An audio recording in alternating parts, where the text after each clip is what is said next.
Здравствуйте, дорогие друзья, подписчики моего канала. И сегодня мы с вами поговорим об еще одном очень интересном факте.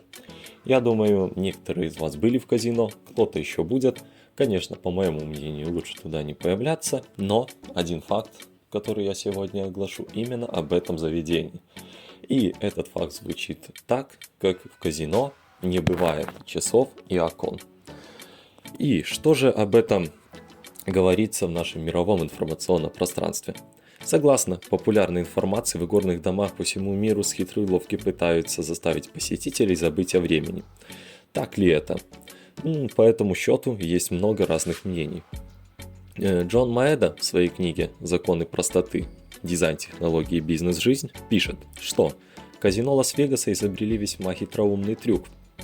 Там нет ни часов, ни окон, вы не можете даже приблизительно определить, который час.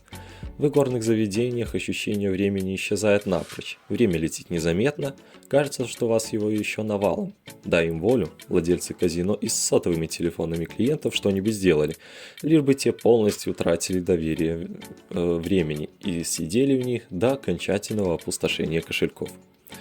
Информацию подтверждает и известный журналист и литератор Виталий Коротич в книге о своей поездке в США. О занимательном факте можно прочитать на разного рода ресурсах. В последнем случае сообщается о третьем приеме. Архитектура казино якобы напоминает лабиринт. Вы теряетесь, потому что так оно и задумано. А потом садитесь на стул у автомата или стола с блэкджеком и вуаля, тратите деньги. Хотя многие источники, в том числе зарегистрированные в столице горного бизнеса Лас-Вегаса, приводят пространные, довольно убедительные доводы в пользу отсутствия в казино окон и часов. Важно понять, насколько эта информация соответствует реалиям нынешнего времени. Ведь сведения о подобной политике владельцев казино упоминаются даже в источниках 1960-х годов. Вскоре после начала игорного бума в этом американском городе. Вот что по этому поводу говорит директор Центра по изучению азартных игр при Невадском университете Лас-Вегаса Дэвид Шварц. Это выдумка. Во многих казино есть окна, так что вы имеете возможность смотреть наружу.